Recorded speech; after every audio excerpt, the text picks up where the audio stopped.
Assalamualaikum warahmatullahi wabarakatuh. Bismillahirrahmanirrahim. Alhamdulillahirabbil alamin. Wassalatu wassalamu ala asyrafil anbiya'i wal mursalin wa ala alihi wa ashabihi ajma'in. Allahumma 'allimna ma yanfa'una. Rabbi yassir wa la tu'assir karim. Bahagian ketiga surah Al-Baqarah. Tengok tu muka surat 21. Muka surat 21. Bahagian ini bermula dari ayat ke 141 hingga ayat ke 283. Ini bahagian ketiga surah Al-Baqarah. Daripada ayat 141 hingga ayat ke 283. Dan ia dibahagikan kepada 12 paragraf. Ini ada 12 paragraf ni. Cuba kita tengok di sini. Inilah yang dimaksudkan kalau dalam bentuk carta, mungkin mudah nampak. Begitu Cuba tengok ni. Ini bahagian ketiga. Jadi ada 12 paragraf semua ni. Cuba kita tengok di sini. Paragraf 1 ayat 141 hingga 152. Hukum-hukum ni, bahagian yang ketiga ni hukum-hukum syariat terakhir. Ini syariat Nabi Muhammad sallallahu alaihi wasallam. Jadi ayat 141 hingga 152. Jadi ia mengandungi apa? Isinya tunaikan tanggungjawab sebagai saksi kepada manusia. Situ. Jadi kalau kita tengok dalam Quran, baik kita tengok Quran, kita pergi kepada paragraf 8 muka surat 22 tu. Itu yang tak sempat pasal kita berhenti tengah jalan kemarin. Paragraf 8 ayat 208 hingga 213. Udkhulu fis silmi kafah. 208. Ya ayyuhalladzina amanu udkhulu fis silmi kafah. Ada pada sini. Ini makna 208. Ini termasuk dalam paragraf yang ke-8 daripada bahagian ketiga surah Al-Baqarah. Jadi daripada 213, 208 hingga 213.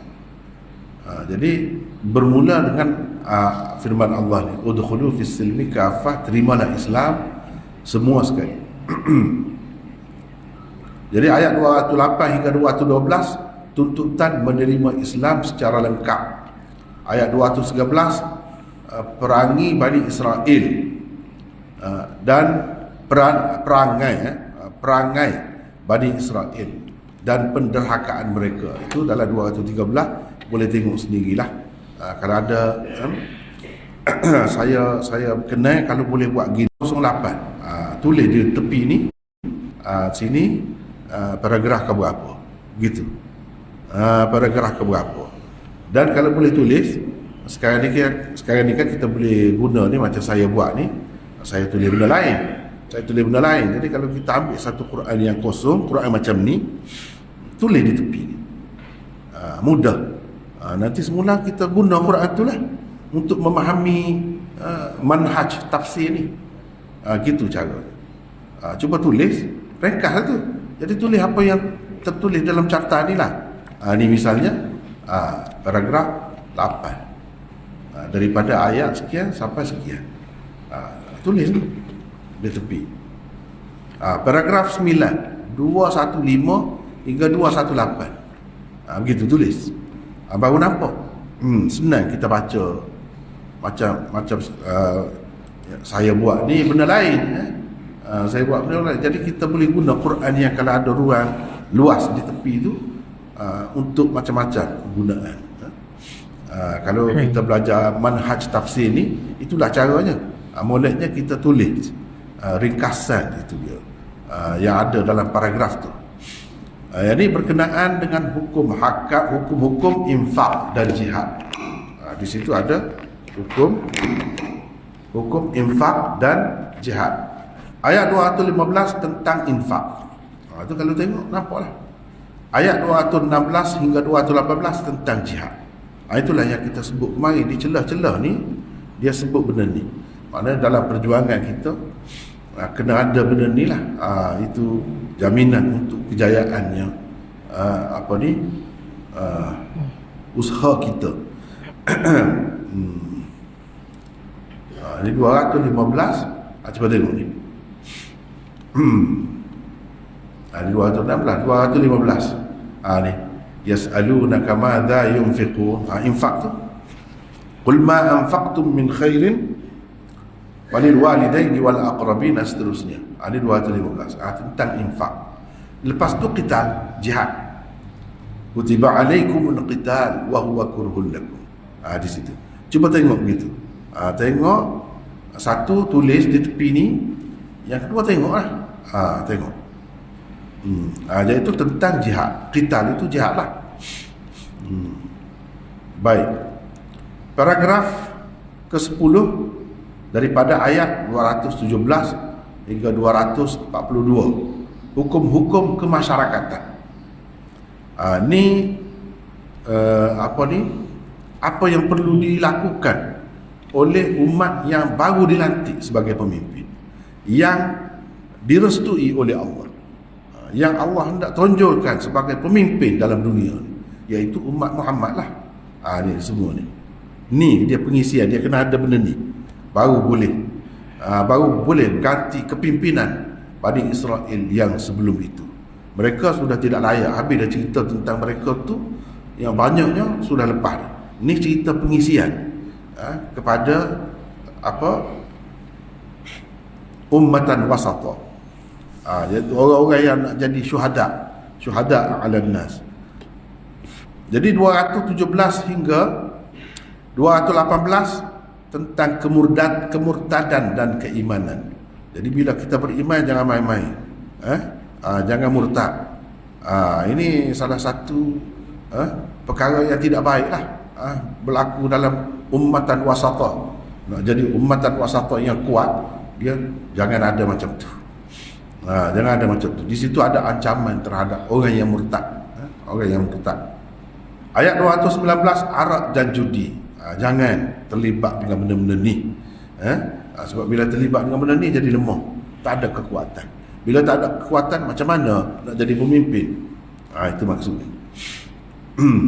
Ayat 220, anak-anak yatim. Kena ambil hal, kena ambil berat tentang anak-anak yatim. Ayat 221, perkahwinan.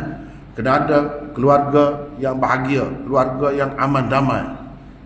Jangan keluarga yang porak-peranda. Ini sifat-sifat ni, ciri-ciri ummatan wasata. Dia ada perkahwinan, dia ada keluarga, ada anak cucu, ada penyambung, generasi penyambungnya, penerus perjuangannya. Ayat 222 hingga 223, haid. Bila berkeluarga, inilah yang kita akan temui. Kata nak dapat anak ni, dia kena adalah orang perempuan, isteri itu mari kotor. Itu sifat manusianya. Bila mari kotor tu, macam mana hubungan kita dengan dia? Jangan seperti Yahudi dahulu. Kalau Yahudi dahulu teruk sangat, ketat sangat, tak boleh duduk. Kalau kita kata sofa, atas sofa yang sama tak boleh. Kalau isteri mari kotor, nak bersentuh tak boleh. Nak makan sekali tak boleh. Sampai begitu. Jadi macam mana yang sepatutnya, yang betulnya? Jadi yang betulnya hanya persetubuhan yang tidak dibenarkan pada ketika itu. Itu tengok dalam ayat lah. Dalam ayat tu ada lah. Dalam ayat. Yang lain-lain, tengok dalam hadis misalnya, Nabi SAW sendiri tidur dengan isteri dia walaupun isteri dia main kotor. Tak ada halangan. Ayat 224 hingga 225, hukum sumpah. Bila sudah berkeluarga, kadang-kadang dia adalah timbul kemarahan, timbul ketegangan, kadang-kadang mendorong manusia itu bersumpah. Jadi jangan main-main dengan sumpah ni. Jangan main-main. Jangan mudah-mudah nak bersumpah. Kawallah diri itu. Kawallah diri itu. Itulah yang kita belajar daripada puasa. Daripada puasa yang sebelum tu disebut, ayat sebelum pada tu. Itulah yang sepatutnya kita dapat hasil daripada Berpuasa tu satu latihan untuk mengawal diri lah. Mengawal percakapan, mengawal perasaan, mengawal nafsu, itu semua. Jangan duduk mudah-mudah nak bersumpah. Kadang ada tak puas hati dengan isteri, salah goreng telur, dihangit sikit, balik pinggang, balah, berkelahi situ, bertengkar, tak padan tu, tak padan tu. Sampai bersumpah-sumpah, tak mau tidur sekali, sampai begitu. Kemarahan tu, itu bukan sifat cara orang Islam. Orang Islam dia jaga sumpah dia. Kemudian 226, ni sampai ke peringkat ilak. Sumpah tu sumpah teruk lah. Sampai ke peringkat ilak, sampai 4 bulan tak mahu bersama dengan isteri. Adalah macam-macam lah. Perangai pun teruk ni sebab manusia kan hidup dalam dunia ni. Kadang-kadang mulut tu bau busuk. Bila hubungan suami isteri, mulut bau busuk, lepas tu macam-macam lah. Ada menyebabkan mana-mana pihak jadi putus angin. Orang kata putus angin. Tadi ada nafsu, lepas tu tak ada nafsu. Bahkan marah pula, masa pula, sampai seminggu pula masa. Bermasa-masama pula, antara isteri dan suami. Mungkin isteri tak kena, mungkin suami tak kena, ada lah tu. Jadi kena jaga diri, jangan sampai begitu. Kadang-kadang lepas tu 227, 232 talak. Kemuncak tu. Apabila berlaku kekecohan dalam rumah tangga, kemuncaknya pergi situ. Talak. Tengok. Cuba perhatikan perkaitan tu kan cantik. Dia saling berkait walaupun cerita lain. Tadi cerita sumpah, ni cerita cerai pula. Tadi cerita haid. Tapi dia saling berkait. Saling berkait. Itulah panduan untuk kita orang Islam hidup dalam dunia. Lepas tu bila dah kahwin kan, dapat anak menyusu. Itu bahagian penyusuan pula. Ayat 233, wal walidati yurdi'na auladahunna haulaini kamilain. Itu panduan. Itu yang terbaik. Yang terbaiknya susu ibu. Kalau kita tengok contoh Nabi, tak mesti ibu sendiri, orang lain pun ibu susu. Nabi sendiri pun ibu susu dia ada. Tak mesti ibu sendiri. Boleh orang lain diupah. Ada pula ambil upah di situ. Boleh ke ambil upah menyusu orang? Boleh. Ambil upah, itu cerita lain lah pula, panjang lah cerita pula kan. Tapi kita kalau boleh tak mahu keluar lah, sikit-sikit cuma nak cerita mula-mula ni. Mula-mula ni. Lepas tu kalau nak ambil upah jual darah, boleh ke tidak? Darah sekarang ni kan orang ambil darah, boleh ke tidak jual darah? Itu masalah fake lah tu. Ni kalau macam jual lah upah menyusu ni. Jadi upah boleh ke tidak? Jadi ulama yang kata tak boleh sebab dia kata darah itu najis. Susu tidak najis, susu suci. Dia pergi ke situ. Tapi ulama yang kata boleh, dia kata darah itu pun tidak najis. Sebab itu dalam fiqh Islam ni ada beberapa pendapat. Ada yang kata najis, ada yang kata tidak najis. Bagi orang yang kata tidak najis boleh lah. Halal, dia nak ambil duit pun boleh. Sebab itu negara-negara barat tak ada PT, susah, tak ada duit, kesempitan lagi badai, orang bayar gitu. Boleh beli tiket buat balik. Kalau tidak nak balik pun tak boleh. Tak boleh nak beli tiket kapal terbang. Itu. Kalau kita anggap haram, sebab najis, tak boleh lah. Demam saja. Contohnya. Jadi banyak pula masalah di situ. Tapi kita tidak nak pergilah kepada yang halus-halus tu kan. Jadi masalah penyusuan. Jadi penyusuan tu gitulah. Lepas tu ayat 234, 235, iddah janda. Bila cerai dia kena ada iddah. Iddah janda. Jadi janda ni pula macam-macam pula. Yang masih berhaid, yang tidak berhaid, yang dalam mengandung, macam-macam. Jadi hukumnya berbeza-beza. Tetapi sebahagian hukumnya ada disebut di sini. Ayat 236 hingga 237 mas kahwin. Tentang mas kahwin. Lepas tu Jadi mas kahwin disebut sini. Kenapa sini? Padahal tadi sebelum penyusuan, sebelum talak tu sepatutnya mas kahwin kan. Dah, orang kahwin tidak semestinya dia tidak kahwin sebelum itu. Sebelum itu dia kahwin, bercerai. Lepas tu nak kahwin pula. Nak kahwin dengan orang yang sama. Ada mas kahwin ke tidak? Kalau talak raj'i tak payahlah mas kahwin. Tapi kalau talak bain, kena mas kahwin lain. Gitu. Walaupun cerai dah. Cerai kena mas kahwin lain. Tidak kata dah dia bekas isteri dia, tak payah mas kahwin lah. Dah. Sebab itu kedudukannya di belakang tu sesuai. Cuba kita perhati perkaitan. Nampak cantik. Ayat 238 sembahyang, ketakutan dan keamanan. Di situ. Ayat 239, 240 mas kahwin lagi. Itulah antaranya paragraf ke-10. Paragraf ke-11, kalau nak detail kita tengok bawah lagi. Detailnya bawah lagi. Ini secara ringkas, pintas lalu saja.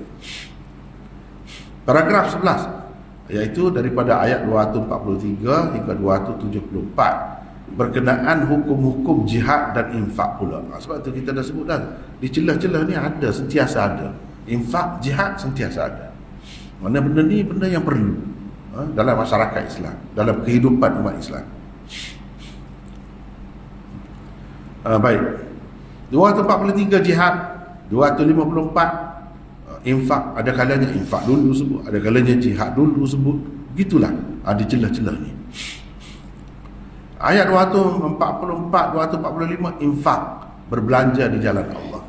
255 hingga 259, dua macam jihad di situ disebutkan. Dua macam jihad. Tengoklah ayat tu. Ayat 246, 250 hingga 250, di bawah ni perjuangan Bani Israel. Mereka pun ada perjuangan. Nak jadi bangsa yang kuat, jadi pemimpin ketika dia dalam keadaan baik, ketika dia jadi pemimpin dahulu macam mana dia dipimpin oleh Nabi. Perjuangan mereka, Nabi Daud itu jadi kepala perangnya, jadi panglima perang. Lepas tu orang-orang yang baik seperti Talut, dan mereka berhadapan dengan Jalut, orang-orang yang hebat semua dalam medan perang. Tetapi ada sebut di situ, kam min fi'atin qalilatin ghalabat fi'atan kathiratan biidznillah. Jadi perang ni nak menang ni tak mesti tengok pada bilangan. Berapa banyak bilangan yang kecil tapi dapat mengalahkan pasukan yang besar, pihak lawan yang besar, yang ramai. Itu contoh. Jadi dia terletak pada banyak faktor, bukan pada bilangan semata-mata. Kualiti itu kena tengok juga. Persenjataan kau misalnya, senjata yang cukup, boleh melawan walaupun ramai pun. Tengok Israel itu kecilnya kan, tapi inilah senjata untuk pertahanan mereka, bukan main, hebat. Dalam dunia ni terpilih, antara yang terpilih. Walaupun dia kecil, orang tak boleh nak muda-muda. Ada dengan apa dia panggil Iron Dome, macam-macam. Dia untuk pertahankan negeri dia. Jadi masuk saja, peluru berpandu kabung pecah di atas, terus dia lepas. Jadi tak ramai pun. Tengok cara dia buat. Walaupun dia sudah jatuh, sudah tak ada kepimpinan dia tu, tapi dia cuba bangkit semula. Orang Israel, cuba kita tengok, rakyat dia semua wajib jadi tentera, lelaki ke atau perempuan. Itu cara dia. Untuk apa? Untuk pertahankan tanah air. Lepas tu dari segi senjata, dari segi apa. Jadi walaupun ramai orang lawan dia pun sekeliling Arab, tak boleh buat apa. Sebab senjata, bukan tengok pada bilangan saja, bilangan orang saja. Jadi benda-benda tu kena ambil kira, 251 hingga 253 tujuan jihad. 260 dalil-dalil akhirat. Di celah-celah tu kan ya ada akhirat. Tadi kita perang, sebab bila perang mati kan, kamu perang tu kerana apa? Kerana apa? Bila pergi di akhirat besok, nanti Tuhan tanya kamu perang kerana apa? Kalau kerana kebangsaan, puak kamu, bangsa kamu, walaupun bangsa kamu tu tak betul, kamu bela juga, nak pertahan juga, itu tak kena. Kamu akan disoal nanti. Kalau kamu perjuangan kamu betul-betul, maka kamu dapat hasil di akhirat. Begitu. Tuhan akan tanya pula, tidak akan terlepas gitu. Bukan Tuhan tanya pasal sembahyang, pasal puasa saja. Tuhan tanya, kalau perang macam mana? Apa niat kamu? Apa tujuan kamu? Dengan sebab itu, kena betul. Sebab itu kait dengan akhirat. Kita pun fikir takut kan. Nanti Tuhan tanya aku kalau tak betul. Jadi kita pun jadi betul lah. Bukan betul masalah sembahyang saja, masalah nak perang dia pun kena betul. Misalnya dalam Islam dia ajarkan kalau perang tak boleh bunuh perempuan, tak boleh bunuh kanak-kanak, tak boleh bunuh orang tua. Itu yang Nabi ajar. Walaupun perang, walaupun musuh kita dia sebelah, kecuali kalau dia terlibat juga, adalah. Itu Nabi dah tunjuk dah. Jadi ikut cara tu baru betul. Kalau tidak, tak betul. Dia kait dengan akhirat. Jadi kepada kitanya, jadi kena berfikir banyak. Nak perang ni, sebab nak mati. Bila nak mati akan soal lah. Itu dia ada kaitan dengan akhirat. Tidak kata benda dunia ni tak ada kaitan dengan akhirat. Tidak. Jadi dalil-dalil ada akhirat tu lah. Jangan ingat tak ada. Jangan ingat selesai begitu yang kita tidak dipersoalkan lagi. Ayat 261 hingga 274 infak pula. Infak pula. Begitulah caranya. Kemudian paragraf yang ke-12 ayat 275 hingga 283. Hukum-hukum muamalat. Di situ. Jadi hukum muamalat ni tak banyak dalam Quran sebenarnya. Sikit ya. Antara tempat yang paling panjang, ayat paling panjang, muamalat ni lah. Salah satu hikmahnya nak ceritanya luas sangat. Itu sebab tu panjang. Panjang pun tak ada banyak. Situ antaranya lah. Lain tu sikit-sikit. Sebab apa? Sebab benda ni dia boleh berkembang. Manusia boleh cipta macam-macam kemajuan dalam bidang perniagaan. Dulu tak ada secara online ni, sekarang dah ada. Jadi takkan nak sebut dalam Quran benda-benda gitu. Benda yang sentiasa berkembang tu. Dan kita tak boleh fikir lagi akan datang tu macam mana. Sebagaimana kita tak boleh fikir orang ni akan guna komputer. Kita tak boleh fikir. Jadi dia bagi asas-asas saja. La ta'kulu amwalakum bainakum bil batil. Jangan makan harta sesama kamu secara tidak benar. Secara tidak benar tu tengoklah bagaimana.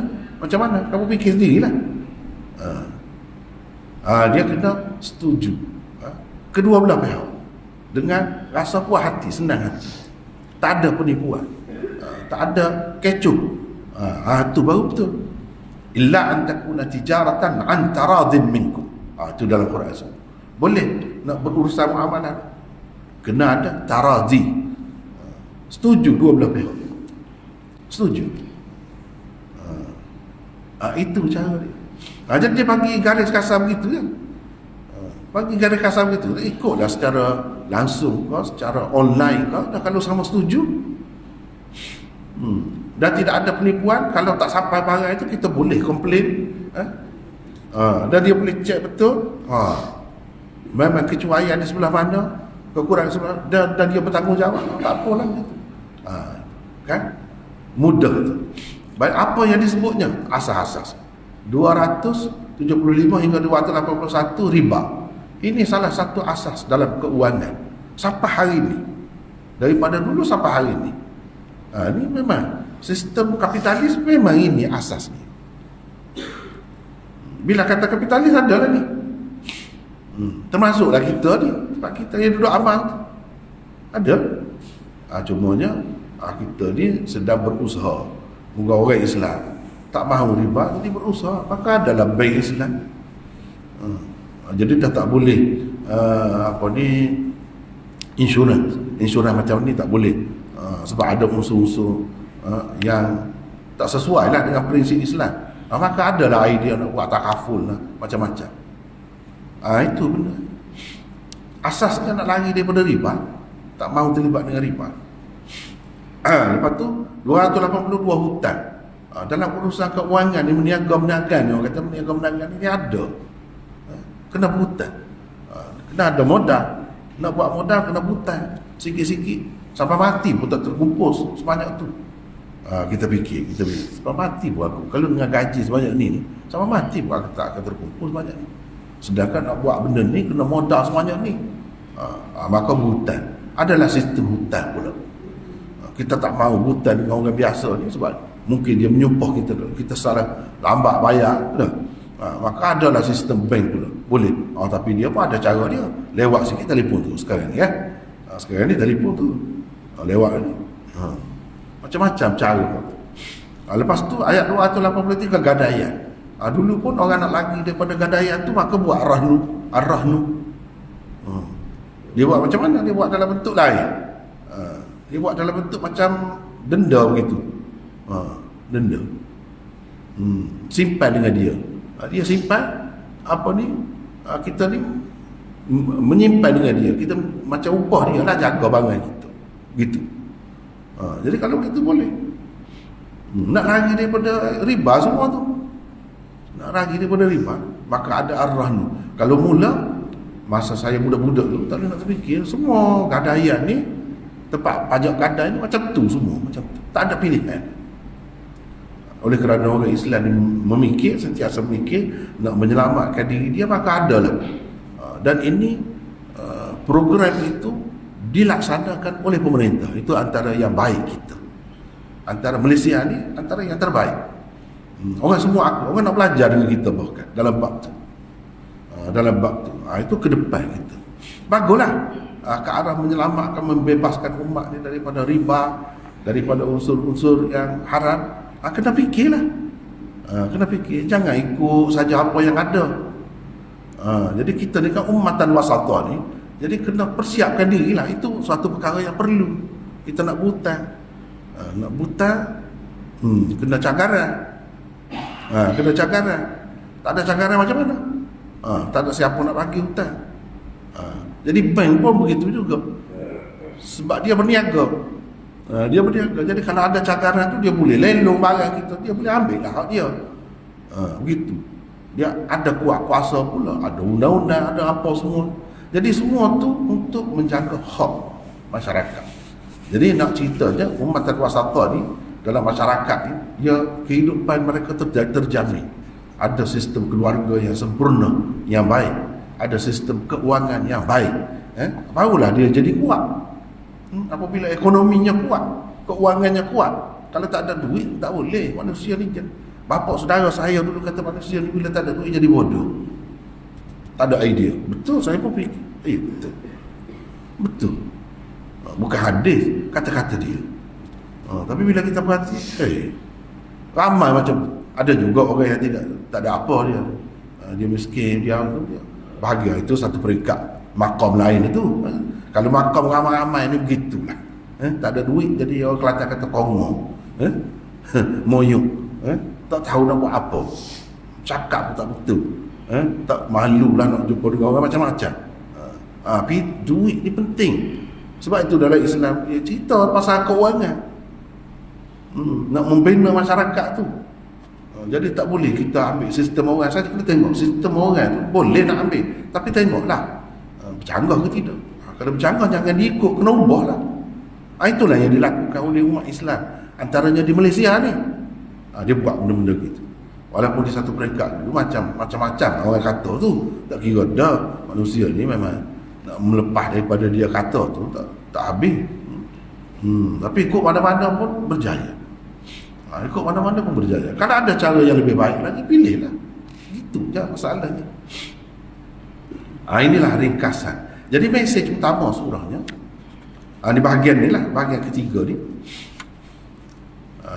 Bahagian ketiga surah Baqarah ni, mesej utamanya apa? Hendaklah kamu menerima ajaran Islam semua sekali dan beramal mengikut syariat Rasul yang terakhir, supaya kamu benar-benar menjadi umat terpilih dan dapat menjadi contoh serta saksi untuk manusia sekaliannya. Orang boleh kata, tengok orang Islam, keluarga dia aman damai. Pasal apa? Pasal dia tak minum alkohol. Pasal apa? Pasal dia tidak terlibat dengan judi. Cuba tengok keluarga kita, sentiasa berkelahi. Jadi orang jadi contoh. Secara tidak langsung, tak payah kita pergi seru dia ajak masuk Islam. Dia tengok kita ni aman damai, dia pun berasa nak masuk Islam. Gitu cara. Kita jadi contoh. Cuba tengok orang Islam, dia tak pakai sistem orang lain, dia pakai sistem dia sendiri. Dia boleh juga buat, dia boleh maju juga. Orang tengok contoh tu. Orang tengok contoh tu. Setengah-setengah negara tu Dia tidak Islam tapi dia pakai cara tu. Macam sosialis, komunis, dia tak mahu riba. Dia tak ada riba, sistem tak ada. Dia menentang keras. Dengan sebab riba nak kata dia manusia ni jadi rosak ni. Jadi ada sistem kelas-kelas dalam masyarakat ni. Satu golongan jadi kaya-kaya, satu golongan yang lain jadi miskin dan papa kedana dengan sebab riba dia. Dia nampak walaupun dia tidak Islam. Lalu dia tak mahu pakai. Cuma dia tak pakai bahagian tu, bahagian lain. Macam ambil sebahagian, tak ambil sebahagian lah. Akidah dia tak ambil. Sedangkan nak jadi lengkap ni, sempurna ni, dia kena ambil semua sekali. Gitu, ambil semua sekali. Orang Islam sekali pun tak akan percaya kalau tak ambil semua sekali. Apatah lagi orang kafir. Orang Islam pun tak boleh. Sebab Allah dah kata, udkhulu fis silmi kafah. Ni bahagian ketiga dia start situ. Itu permulaannya. Baik.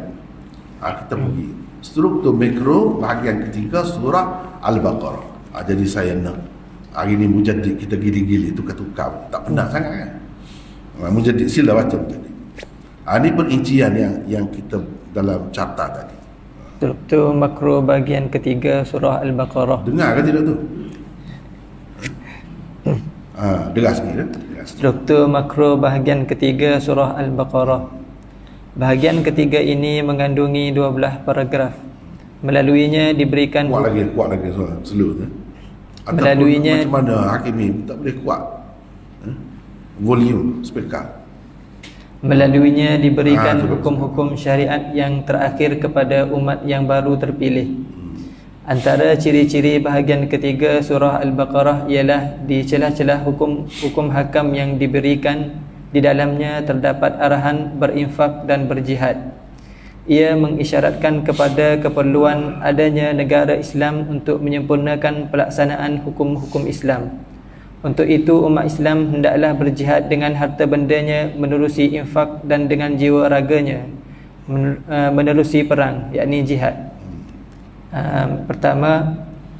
Paragraf pertama bermula dari ayat 142 hingga 153. Di dalamnya tersebut pelantik. Tadi ini sebenarnya ini yang tadi juga dalam carta juga, cuma dalam bentuk yang lebih detail. Di dalamnya tersebut pelantikan umat terpilih, ummatan wasata, memegang jawatan sebagai saksi dan contoh kepada manusia, syahadatun 'alan nas. Penyingkiran Bani Israel daripada jawatan kepimpinan, arahan bersolat ke arah Kaabah. Lihat ayat 143 hingga 144. Penukaran arah kiblat berlaku pada tahun kedua Hijrah. Sebelum itu umat Islam bersolat dengan menghadap ke arah Baitul Maqdis selama 16 bulan. Terdapat dua syarat di sebalik penukaran arah kiblat. Pertama, ia mengisyaratkan kepada peralihan jawatan kepimpinan daripada Bani Israel kepada Bani Ismail. Kedua, ia mengisyaratkan kepada perlunya Kaabah yang menjadi kiblat umat Islam itu dibersihkan daripada berhala-berhala. Bagaimanapun Kaabah baru dapat dibersihkan daripada berhala-berhala 6 tahun kemudian, pada bulan Ramadan tahun ke-8 Hijrah, setelah umat Islam berjaya menakluki Mekah. Terdapat arahan daripada Allah supaya umat Islam tidak takut kepada orang-orang Yahudi berhubung dengan penukaran arah kiblat itu. Fala takhshawhum bakhshawni. Lihat ayat 150.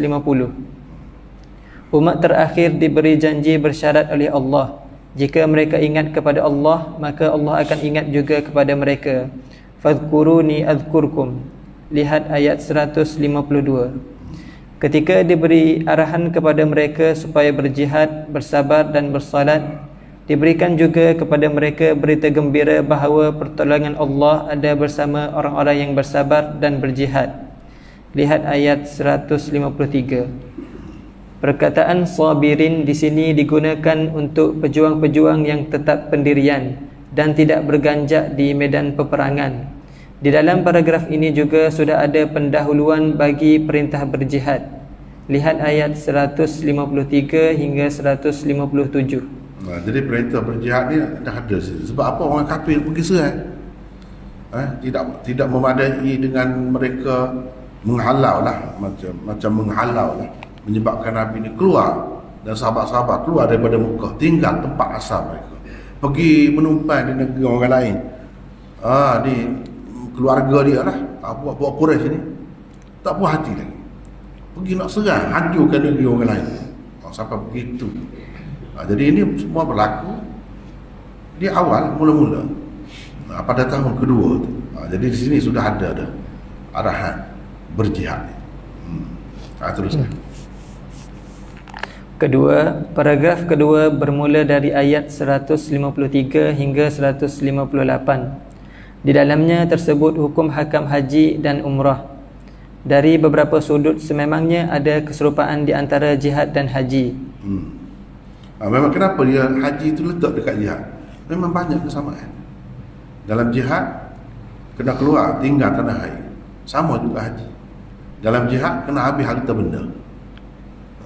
Dalam jihad boleh mati. Orang yang pergi Mekah, berapa ramai pergi, tahu tak balik. Perjalanannya jauh.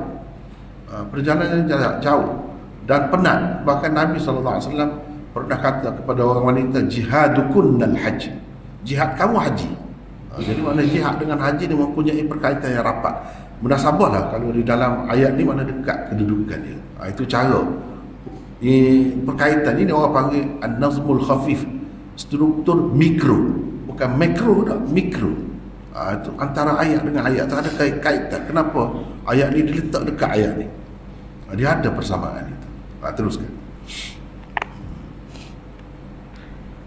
Ketiga, paragraf ketiga bermula dari ayat 159 hingga 167. Di dalamnya terdapat penekanan terhadap akidah tauhid. Tanpanya segala amalan tidak dikira sah. Dalil-dalil tauhid rububiyah dan pembatalan kepercayaan syirik juga terdapat di dalamnya. Keempat, paragraf keempat bermula dari ayat 168 sehingga 176. Di dalamnya dinyatakan hukum halal dan haram. Semua benda-benda yang baik di muka bumi dihalalkan. Dalam masalah halal dan haram, tidak boleh dipakai prinsip ma alfaina alaihi aba'ana. Sebaliknya hendaklah dipakai prinsip ma anzalallah. Ma alfaina alaihi aba'ana itu kita mengikut nenek moyang. Tak boleh.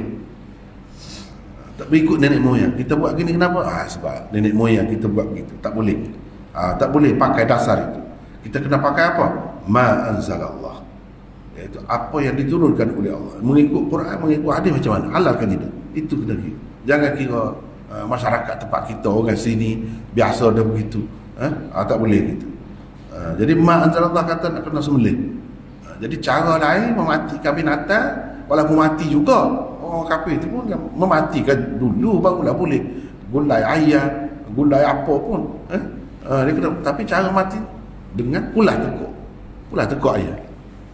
Cara dengan hempakkan dia ke dinding. Cara macam-macam lah. Kejutan elektrik macam itu tak boleh. Itu fikiran kita yang kita buat tak boleh. Kita kena ikut ma anzalallah. Ma anzalallah apa? Kena sembelih misalnya. Dan banyak lagi lah yang lain. Teruskan. Empat perkara dihukum haram. Satu, bangkai. Kedua, darah. Ketiga, daging babi. Dan keempat, binatang yang disembelih tidak dengan nama Allah. Bagaimanapun dalam keadaan darurat diperbolehkan memakan semua yang tersebut itu. Balasan menyembunyikan ma anzalallah adalah api neraka. Jadi sembelih pun kalau sembelih tidak dengan nama Allah tak boleh juga. Sembelih kena dengan nama Allah.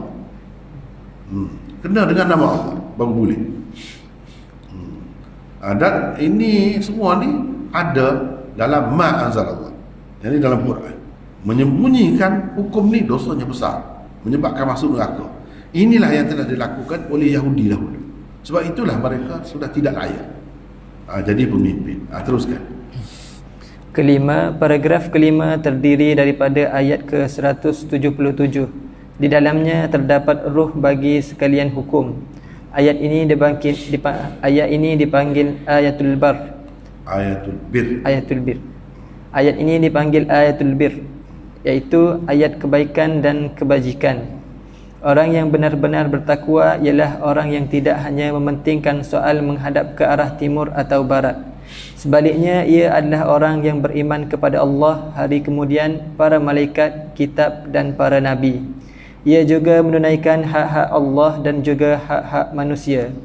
Selain itu, ia bersolat, memberi zakat, menyempurnakan janji dan tetap pendirian di medan perjuangan. Itulah laisal birra tuwallu wujuhakum qibala al-masyriq wal maghrib. Ayat tu. Tengok situ. Itu ruh bagi sekalian hukum.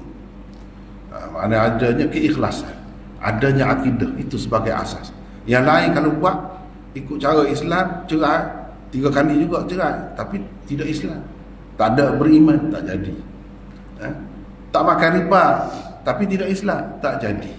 Ini asas dia, ruh bagi semua hukum-hukum yang lain tadi yang telah disebut tadi begitu banyak tu, baik solat, baik apa pun. Teruskan. Keenam, paragraf ke-6 bermula dari ayat 178 hingga 189. Di dalamnya terdapat hukum-hukum qisas, wasiat, puasa, rasuah dan lain-lain. Pertama, pada asalnya hukum qisas diwajibkan, tetapi jika sebab takut keliru. Pada asalnya hukum qisas diwajibkan, tetapi jika pewaris-pewaris orang yang terbunuh memaafkan, maka tiada lagi kewajibannya. Dalam keadaan itu, pembunuh hanya dikenakan bayaran fidyah, yakni tebusan sahaja. Pada melaksanakan hukum qisas dikatakan ada kehidupan. Walakum fil qisas hayatun. Lihat ayat 178 sehingga 179. Teruskan. B. Puasa di bulan Ramadan difardukan kepada orang-orang yang bermusafir atau sakit. Dibenarkan tidak berpuasa, tetapi ia perlu mengqadanya pada hari-hari yang lain. Lihat ayat 183 sehingga 184. C. Dilarang memakan harta orang lain dengan cara yang tidak benar, iaitu dengan memberi rasuah kepada pihak pemerintah. Lihat ayat 188. Ketujuh, paragraf ketujuh ia bermula dari ayat 190 hingga 207. Di dalamnya terdapat hukum jihad, infak dan haji. Di sini sekali lagi cerita tentang jihad disebutkan. Bulan-bulan haji hendaklah ditentukan berdasarkan bulan. Kemudian diperintahkan berjihad dan berperang. Tujuan berperang ialah untuk menghapuskan fitnah. Waqatiluhum hatta la takuna fitnah. Lihat ayat 193. Diperintahkan agar ada sifat ihsan apabila berbelanja. Tidak berbelanja di jalan Allah bererti membinasakan masyarakat. Dan berbelanja di jalan Allah pula akan menyebabkan seseorang dikasihi Allah. Wala tulqu bi aidikum ila tahlukah, itu maksudnya tidak belanja di jalan Allah. Itu membawa kebinasaan. Teruskan. Di dalamnya juga ada hukum haji. Orang yang hendak mengerjakan haji diperintahkan supaya berbekal. Lihat ayat 196 sehingga 203.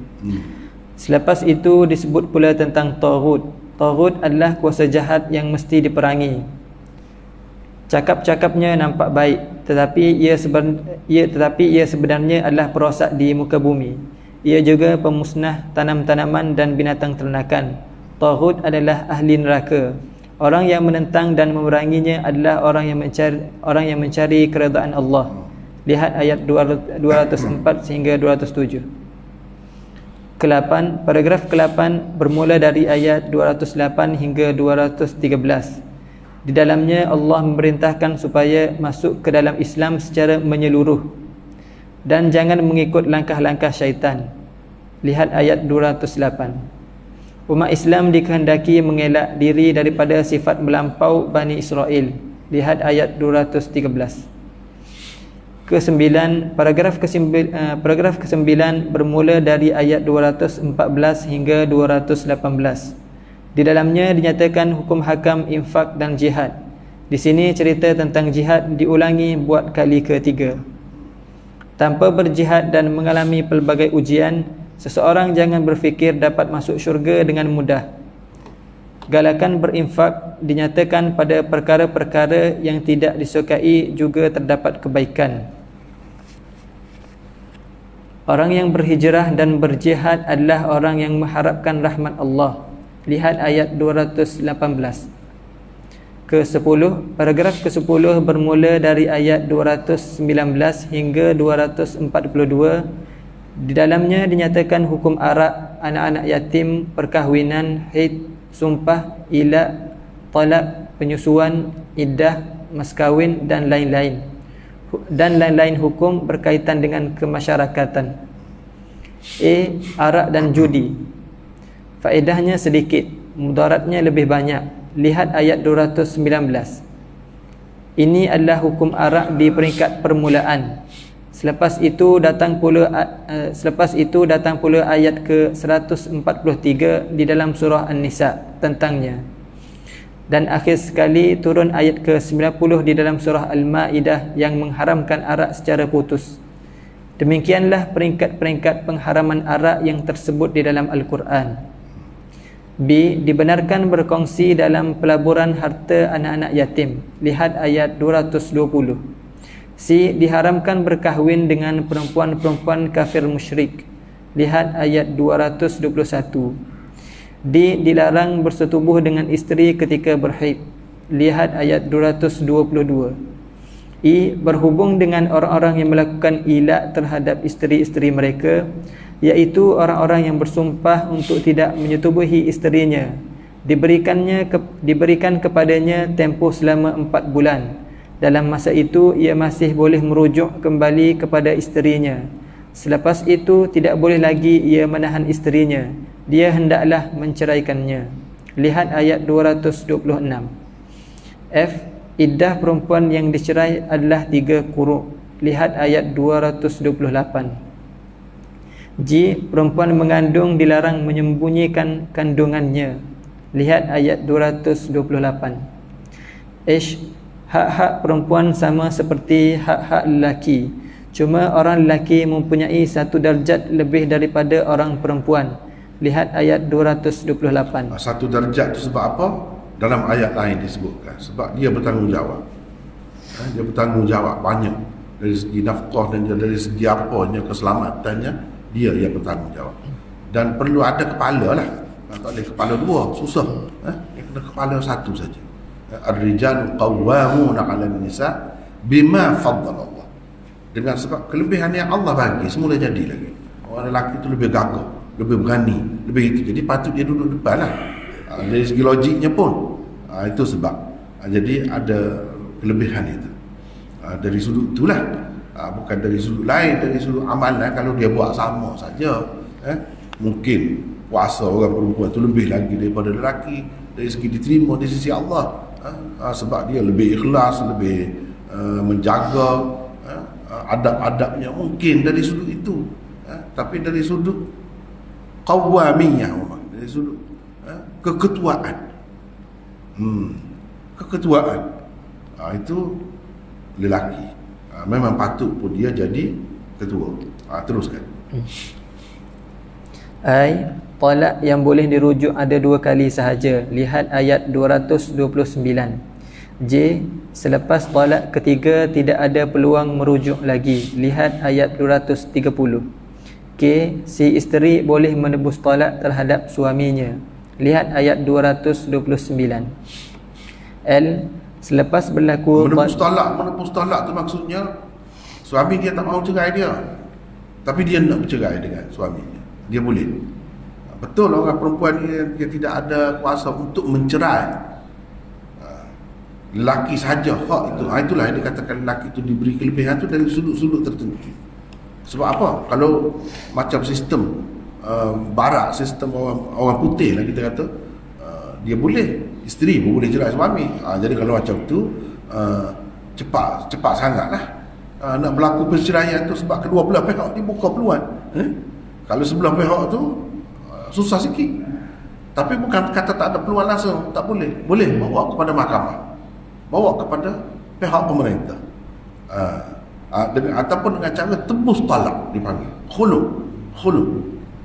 Tebus talak tu takut-takut orang kata dia kahwin tu sebenarnya nak duitnya. Kan ramai juga sekarang ni, terutama sampai sekarang ni, orang kahwin tu kadang nak duitnya.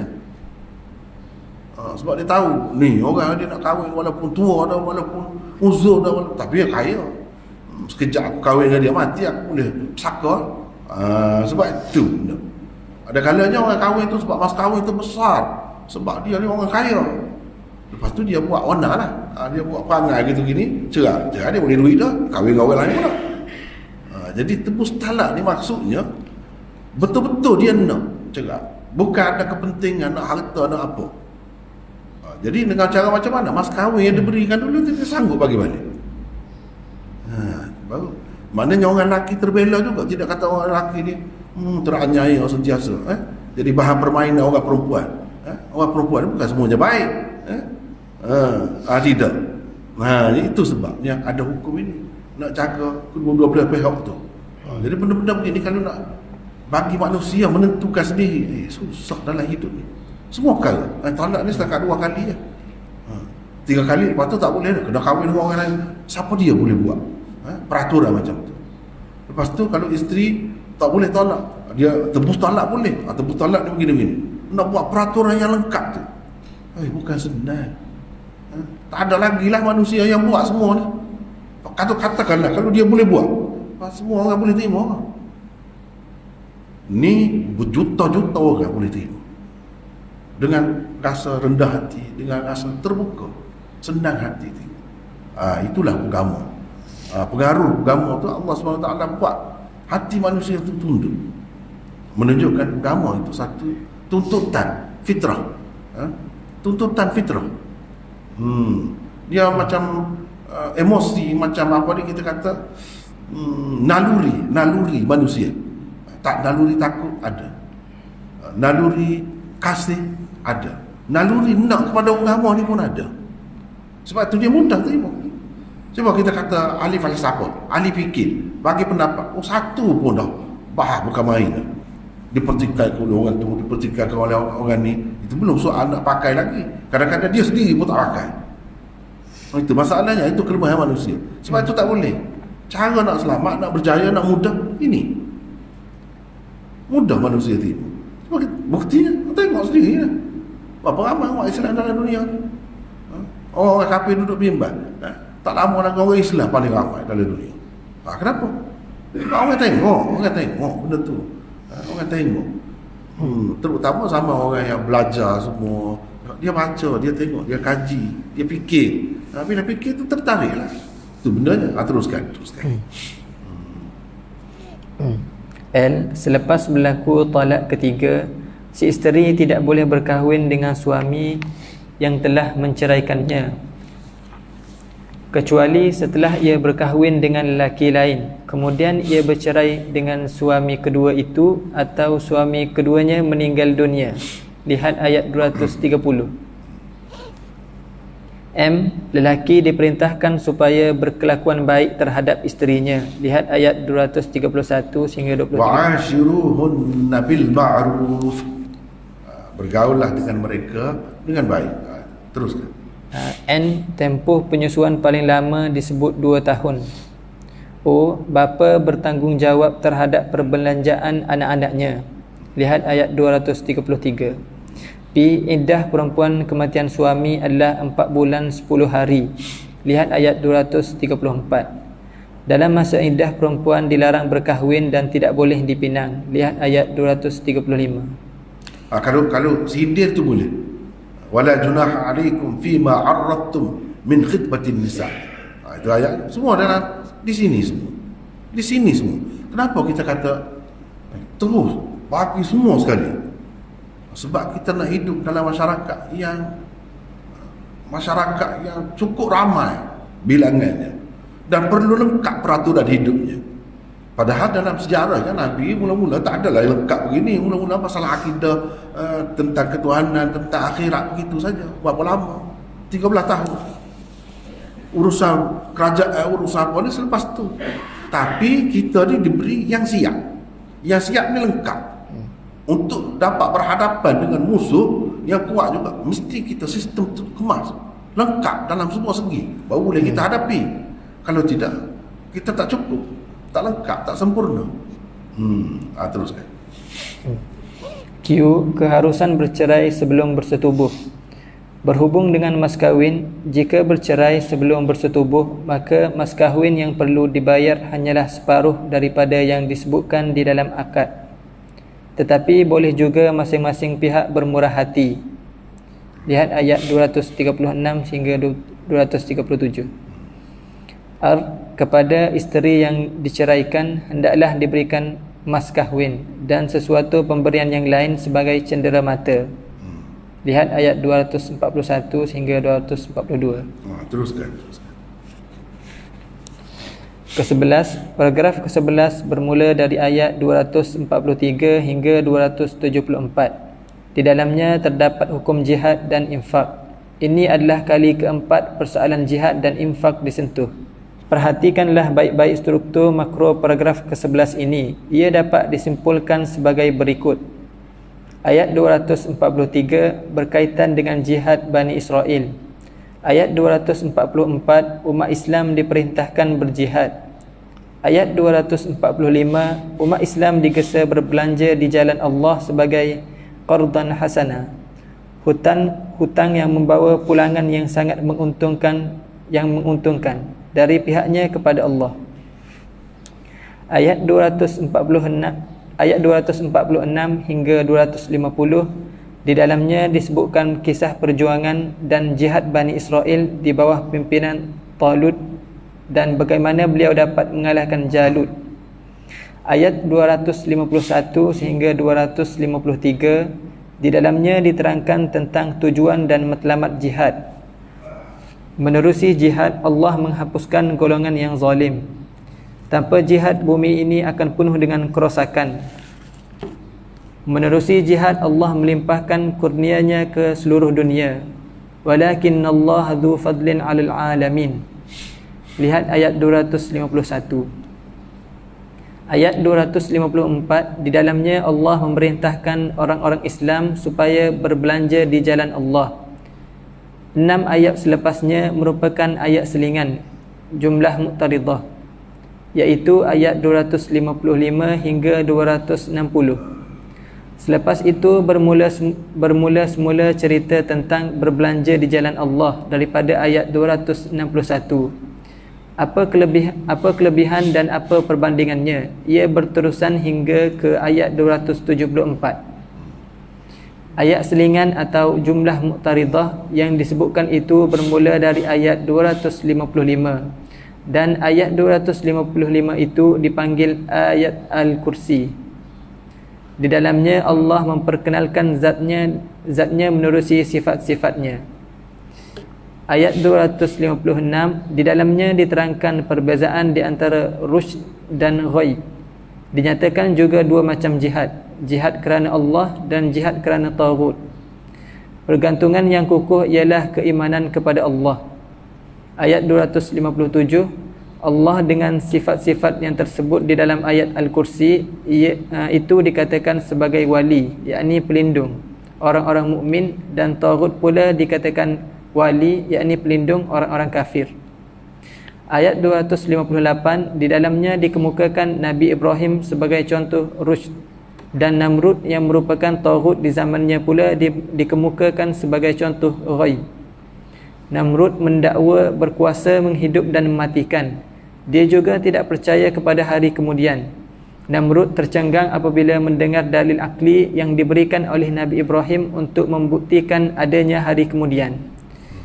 Ayat 259, di dalamnya dikemukakan dalil kedua untuk membuktikan kewujudan hari akhirat. Kepercayaan penuh tentang wujudnya hari akhirat merupakan prasyarat kepada seseorang yang berjuang menentang taghut. Allah telah menghidup semula seorang yang telah mati selama 100 tahun.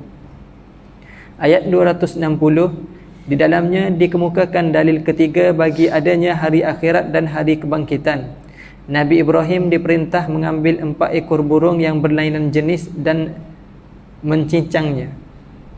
Kemudian setelah digaul dan dicampur aduk ke semua bahagian burung-burung itu, diletakkanlah di atas tiap-tiap satu bukit daripada 4 buah bukit. Satu bahagian daripada burung-burung yang telah dicincang itu. Kemudian Allah memerintahkan Ibrahim supaya memanggilnya. Burung-burung itu dalam keadaan sempurna kejadiannya terus terbang pergi kepada Ibrahim dengan segera. Ayat 261 hingga 274, di dalamnya disebut kembali tentang infak di jalan Allah dan adab-adabnya. Infak hendaklah dilakukan dan ikhlas kerana Allah. Setelah diberi jangan diungkit-ungkit dan jangan pula menyakiti hati orang yang diberi. Jangan dipilih sesuatu yang buruk dan tidak elok untuk diberikan. Memberikan sesuatu secara sulit lebih baik. Jangan ada sifat menunjuk-nunjuk. Infak adalah suatu amalan yang meneguhkan jiwa manusia. Selepas selesai menyebut tentang infak, Allah menyebutkan pula tentang pengharaman riba. Kerana berinfak dan mengamalkan riba ada 2 sifat yang berlawanan. Infak melambangkan kemurahan, makan riba pula melambangkan kebakhilan. Ke-12, paragraf ke-12 bermula dari ayat 275 hingga 283. Di dalamnya dinyatakan hukum riba, hutang, gadaian dan lain-lain. Di bawah paragraf ke-12 bagi bahagian ketiga surah Al-Baqarah ini terkandung beberapa hukum muamalat seperti berikut. A. Di dalam ayat 275 hingga 281 terdapat hukum hakam riba. Allah mengharamkan riba dan menghalalkan jual beli. Perang terhadap pemakan riba diisytiharkan. Pemakan riba disebut sebagai ahli neraka. B. Di dalam ayat 282 terdapat hukum hutang piutang. Hutang perlu dicatat atau disaksikan. 2 orang saksi laki-laki atau seorang laki-laki bersama 2 orang perempuan diperlukan sebagai saksi. Tujuan hukum ini diadakan ialah untuk menjaga hak kedua belah pihak yang berurusan dan untuk menegakkan keadilan. C. Di dalam ayat 283 terdapat hukum gadaian. Perbuatan mencagar dibenarkan, tetapi dalam setiap muamalat, yakni urusan harta benda, perlulah sentiasa ada sifat takwa kepada Allah, di samping tidak menyembunyikan persaksian jika perlu. Terus baca. Mesej utama bahagian ketiga surah Al-Baqarah, umat Islam dalam peranannya sebagai saksi dan contoh hidup buat sekalian manusia hendaklah sedar tentang jawatan kepimpinan yang disandangnya. Dia hendaklah betul-betul menjadi ummatan wasata dengan cara menerima Islam secara keseluruhannya dan mengamalkan ajaran syariat terakhir yang dibawa oleh Nabi Muhammad sallallahu alaihi wasallam dengan penuh keikhlasan. Itulah mesej utama bahagian ketiga surah Al-Baqarah. Jadi ada beberapa bahagian pula. Ini tak habis lagi. Pecahan-pecahan surah Baqarah ni tak habis lagi. Iaitu struktur makro bahagian keempat dan terakhir surah Baqarah. Ini sebagai penutup. Dia ada mukaddimah, ada penutup. Kalau kita nampak begitu kan, mudah nampak. Ini terakhir, penutup. Ia bermula dari ayat 284 hingga 286.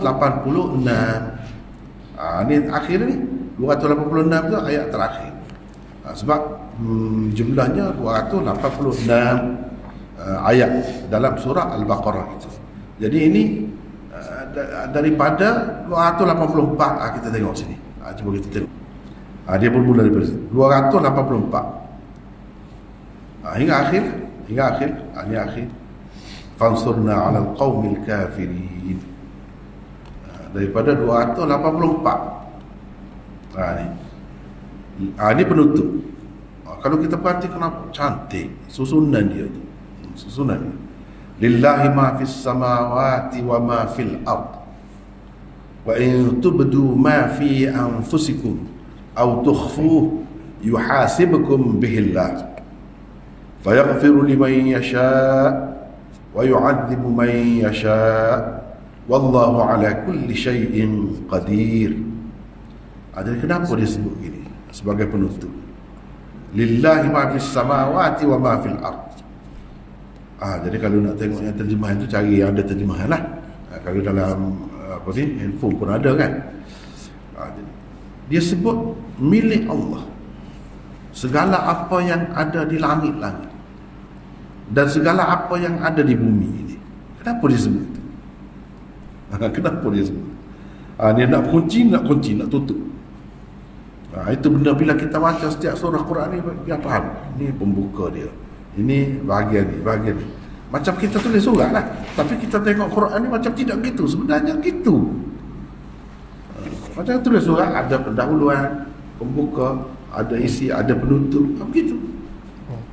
Lillahi ma fis samawati wa ma fil ard. Nak ceritanya, ni Allah yang nak tukar kepimpinan ni, dia Tuhan. Yang Bani Israel tadi, yang kita sebut tadi lah, nak lantik guru besar ataupun pengetua sekolah ataupun manager bank. Ada lagi orang di atas. Orang di atas ni yang bukan menguasai dunia saja. Bani Israel itu yang menguasai dunia pun bukanlah seluruh dunia, tapi pada ketika itu manusia yang ada, yang maju, yang pertama tunnya di situ. Jadi dia tu memimpin. Maknanya sebahagian daripada muka bumi, bukan semua pun. Tuhan ni yang memiliki langit dan bumi. Langit bumi ni dia punya, lillah, dia punya. Jadi ikut dia lah. Dia lebih tahu lah nak lantik siapa, nak singkirkan siapa, gitu. Jadi kamu tak boleh persoal. Kalau dia kata dulu kiblat menghadap ke sini, sekarang ni menghadap ke sini, siapa yang bagi arahan? Dia tu Tuhan sebenarnya. Dengan sebab itu, macam kita buat contoh kemarin, Tuhan tu dia boleh lucutkan jawatan, lantik orang lain. Begitulah yang dilakukan di sini. Sebab apa? Sebab dia tu Tuhan punya. Jadi Tuhan punya, dia tahu macam mana nak bagi maju, nak bagi berkembang apa nama ni, perniagaan dia ataupun syarikat dia ataupun sekolah dia tu, nak bagi, macam mana? Dia kena orang bertanggungjawab. Dia kena orang bertanggungjawab. Orang yang betul-betul amanah. Ni Bani Israel dia tidak amanah. Tuhan tahu. Walau bagaimanapun, kalau Tuhan nak singkir saja dia boleh. Tapi Allah SWT bagi tahu pada kita ni sebab-sebab yang mereka jadi tidak layak tu. Sepatutnya disingkir. Kalau tidak, musnah orang lain, rusak orang lain. Dia bagi sebab. Dan dia bagi ni umat yang akan menggantikannya ni, Nabi Muhammad ini. Wa kadzalika ja'alnakum ummatan wasata. Ayat 143 tu. Tengah tu, di tengah. Surah Al-Baqarah. Dia hanya sifat macam mana, kenapa dia layak? Sebenarnya apa yang ada pada dia tu dulu, Bani Israel pun ada itu. Sebab itu Tuhan lantik. Dia bukan daripada awal lah, dia memang teruk tu, tak. Tapi biasalah manusia ni, kelemahan dia. Lama-lama dia memerintah, dia jadi leka. Dia jadi leka, dia rasa sedap hati. Tak ada orang nak dapat menggugat dia. Memang begitu manusia ni. Itu tabi'i dia. Jadi Allah SWT dah bagi itu psikologi manusia, psikologi pemerintah. Kalau lama-lama sangat, sebab itulah negara-negara maju dia tak lagi lama, 5 tahun 5 tahun. Nak buat apa pun dalam masa 5 tahun. Lepas tu tengok orang lain pula. Dia gitu. Manusia pun fikir. Sebab apa? Sebab kalau lama sangat, dia jadi gini. Bahkan dia bangsa dia tu lebih mulia daripada orang lain, sampai jadi rosak. Itu tak boleh. Jadi umat yang baru ni sebagai pengganti ni sifat-sifat dia. Cuba tengok, lengkap dalam sistem yang lengkap. Kalau sistem selengkap ini, macam mana dia tidak jadi sempurna, tidak jadi baik, tidak layak jadi pemimpin. Dan memanglah Nabi SAW dengan sahabat-sahabat tu mula-mula perkenalkan sistem ini lengkap. Dan dalam masa sekejap saja Islam tersebar ke seluruh dunia. Dalam masa sekejap saja. Orang yang dididik oleh Nabi sallallahu alaihi wasallam tengok berjaya. Sebab apa? Sebab kena cara. Sebab dia memang amanah. Dia memang bertanggungjawab. Jadi orang macam ni lah nak pergi jauh di belakang ni, lupa dah lah yang anak cucu ni. Tak tahu dah kerja nenek moyang dia dulu macam mana. Dan tugas dia sebenarnya, tanggungjawab dia macam mana, lupa dah. Padahal kitab tu ada. Jadi nak cerita ni Tuhan tahulah. Kenapa dia tidak layak, kenapa perlu ditukar. Sebab tu mesej pertama surah Baqarah ni, tukar kepimpinan. Penukaran kepimpinan. Itu mesej utamanya. Semua sekali kalau kita perhati, sebenarnya sekitar tu saja. Jadi milik dia. Lepas tu apa saja yang kamu nyatakan atau kamu sembunyikan dalam diri kamu, Tuhan tahu. Kamu berurusan dengan manusia, mungkin dia tidak tahu hati kamu. Dia tengok perbuatan kamu yang zahir saja. Dia nampak kamu rajin, dia rajin, sudahlah. Tapi dia tak tahu ikhlas ke tidak ikhlas.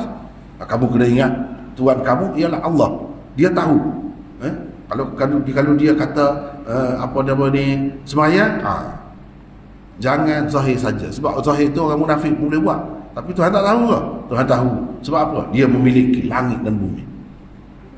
Dia Tuhan. Dia tahu. Jadi kamu jangan buat main-main dengan dia.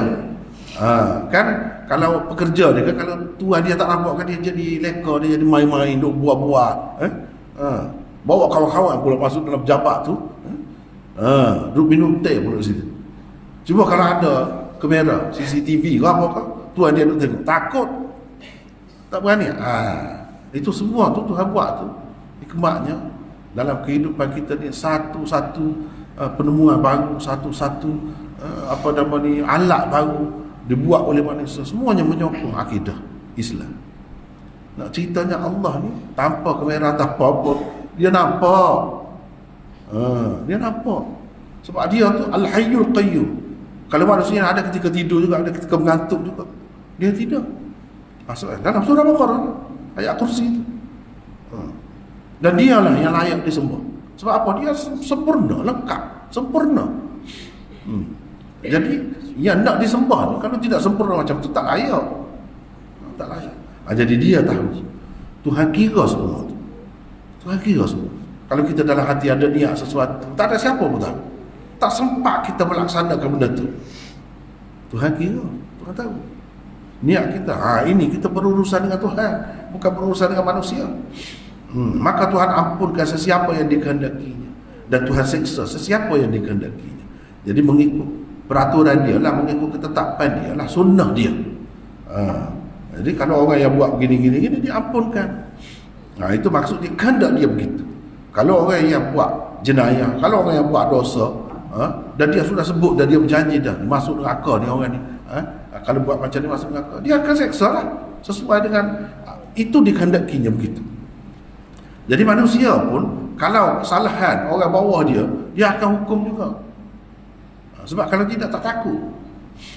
Sebab itulah ada jail, ada denda, ada mahkamah, ada apa tu, sebab itulah. Cumanya itu di dunia, setakat di dunia kita tidak tahu semua tu. Kadang-kadang ada juga, walaupun manusia ni nak keadilan, tapi kadang-kadang terlepas.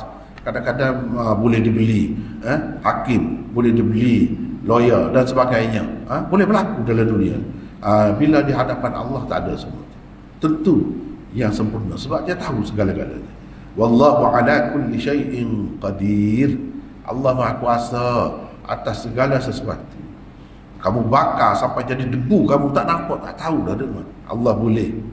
Jangan kamu ingat Allah tak boleh seksa dah kamu. Allah tidak boleh pegang kamu dah. Jangan.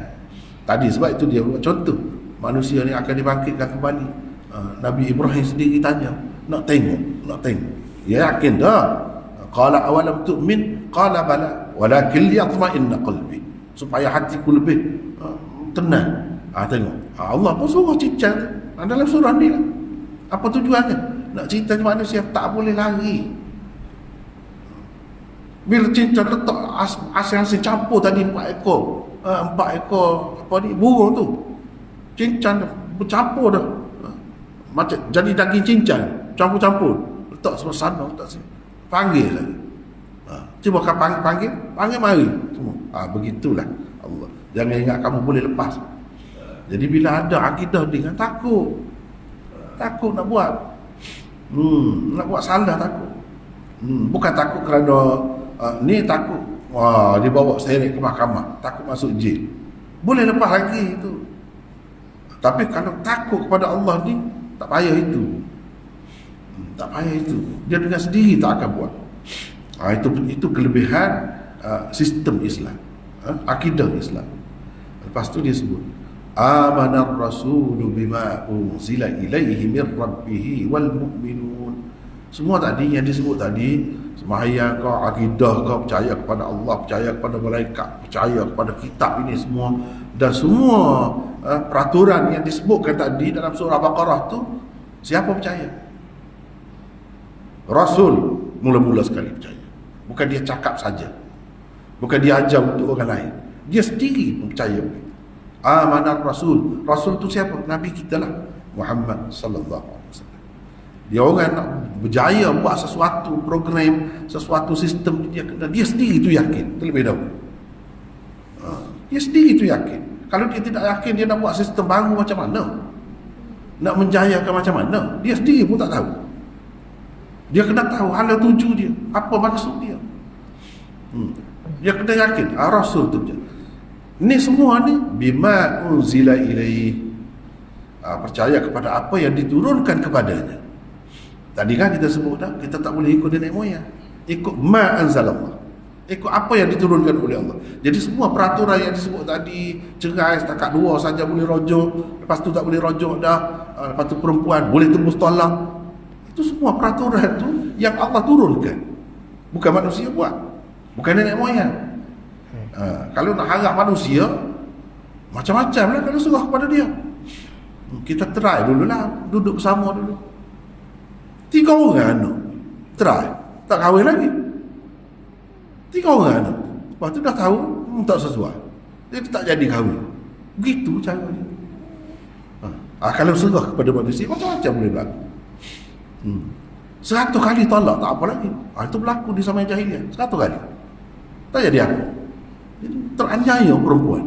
Sebab itu nenek moyang, ma alfaina alaihi aba'ana, tak boleh, kena ma anzalallah. Jadi ni semua tadi yang disebut tadi, ma anzalallah, apa yang diturunkan kepada Rasul itu daripada Tuhannya. Wal mu'minun, bukan dia seorang saja percaya. Al mu'minun, orang-orang mukmin yang mula-mula, mukmin generasi pertama, sahabat dulu, mereka itu betul-betul melaksanakan. Sebab itu dia berjaya. Sahabat dulu, sama sahabat dengan Rasulullah. Al-mu'minun itu sahabat. Apa akidah mereka? Kullun amana billah wa malaikatihi wa kutubihi wa rusulih la nufarriqu baina ahadin min rusulih. Ini semua dia kunci, dia ada kaitan dengan sebelum ni. Dia macam jawab sebut sebelum ni. Tapi kalau kita tak nampak kait, kita tak nampak lah. Kita dah berasa secara berasingan kalau kita baca terjemahan biasa kan. Begitu. Kita tak nampak kaitan dengan ayat lain. Ini sindiran, kritikan kepada Bani Israel, kepada Yahudi khususnya, dan kepada orang Kristian. Mereka tu pilih-pilih pula. Malaikat tu Jibril tu lah yang bawa wahyunya, bawa petunjuknya. Dia musuh. Qul man kana aduwwan li Jibril, musuh kepada Jibril. Ini tak betul lah, ni akidah. Rasul pilih-pilih, Rasul ni saja terima, Rasul ni tak mau terima, Rasul ni dianggapnya anak zina, Rasul ni dianggapnya zalim, macam-macam. Bukan begitu. Kita ni ummatan wasata yang dibawa oleh Nabi Muhammad sallallahu alaihi wasallam dengan sahabat dia, la nufarriqu baina ahadin min rusuli. Kalau kitab dulu kita percaya, kan? Kalau kitab, mana kita percaya? Kita percaya apa? Cuba kita tengok di permulaan surah Baqarah. Kita pergi surah Baqarah. Walladzina yu'minuna bima unzila ilaik wa ma unzila min qablik. Orang-orang yang beriman kepada apa yang diturunkan kepadamu. Ini Quran lah.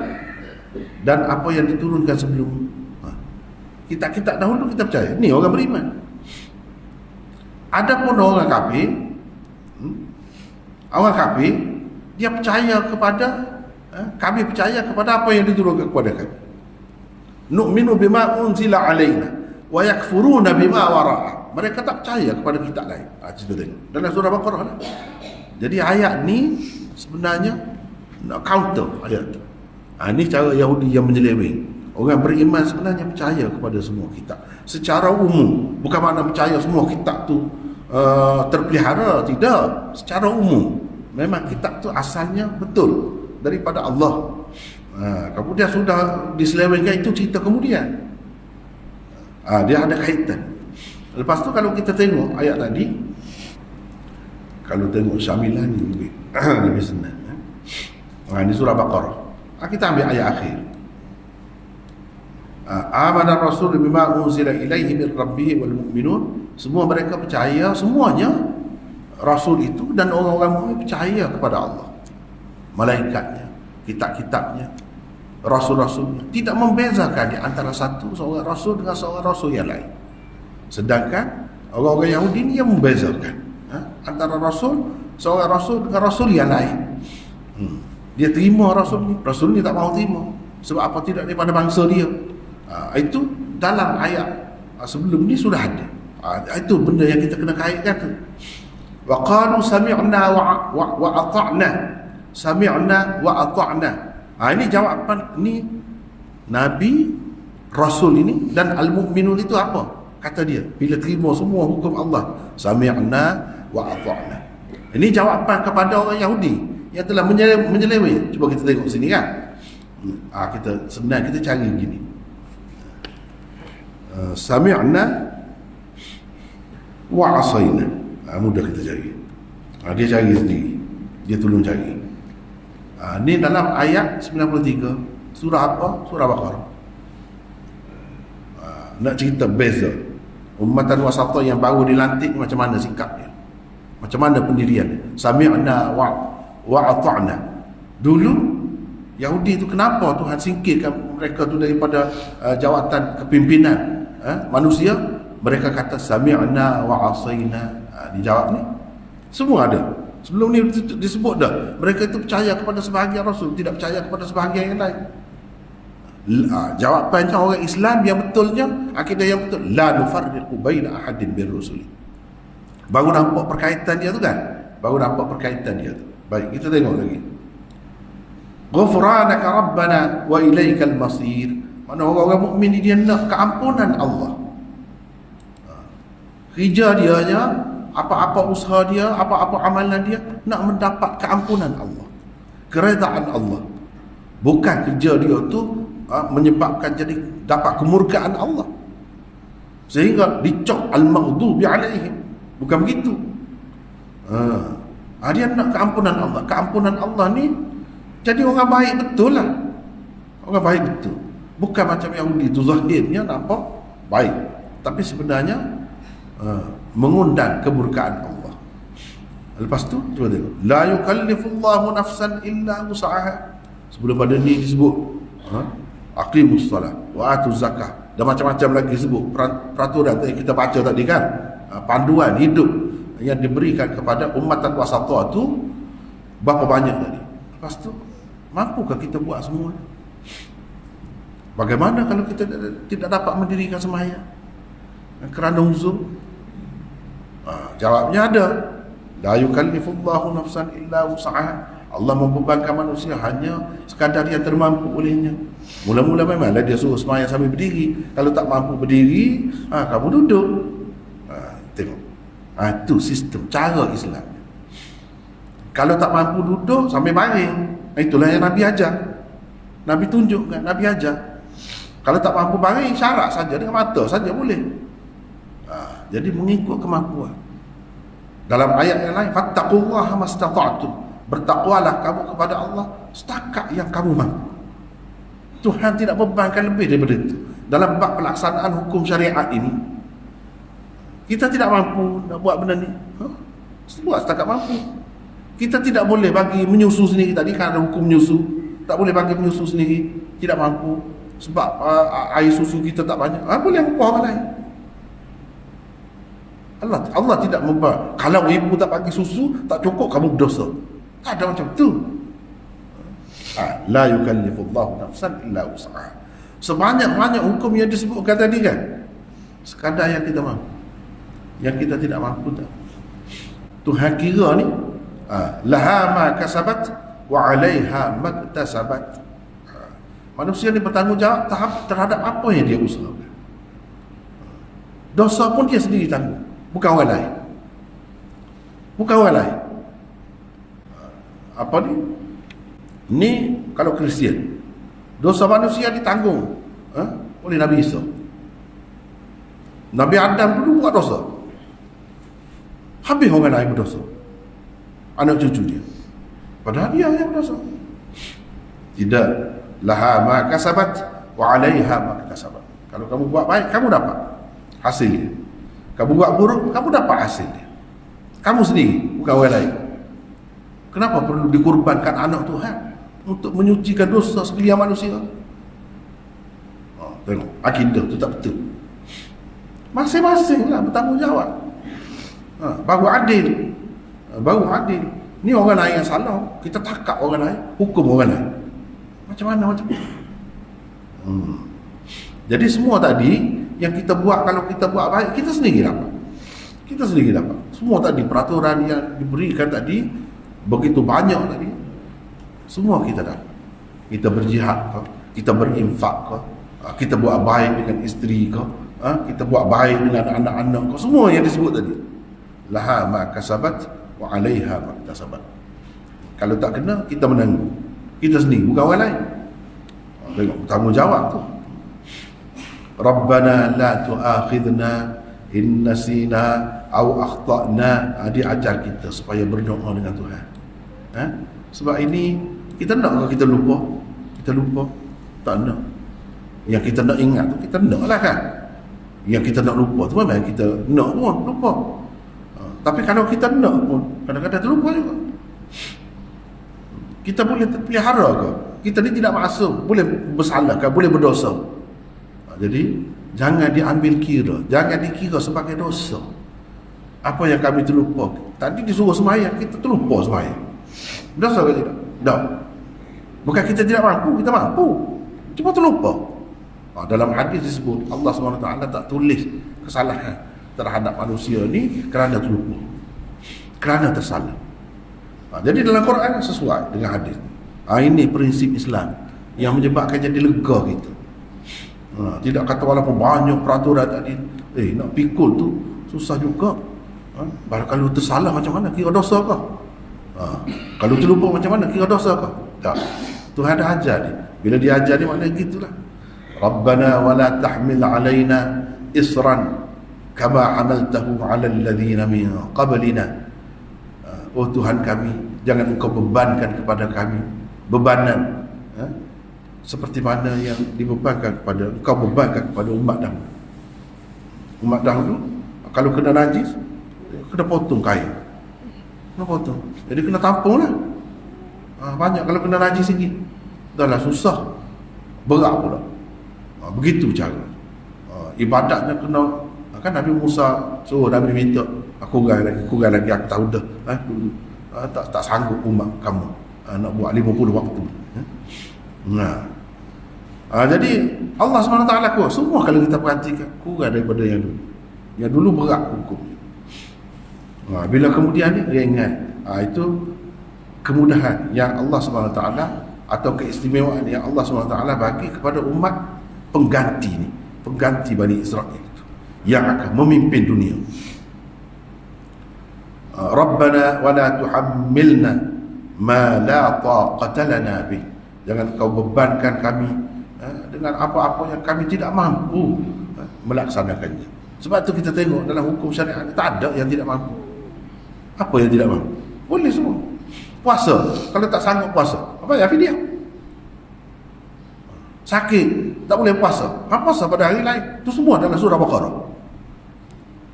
Yuridullahu bikumul yusr wa la yuridu bikumul usr. Tuhan nak kamu mudah. Agama ni bukan susah. Cuba tengok. Betul lah apa yang dia sebut. Memang Tuhan telah buat gitu. Memang dia tidak bebankan. Suruh perang. Perang tu semua dalam semua keadaan. Kita tak cukup senjata pun perang jugalah. Jihad. Tak. Bukan begitu.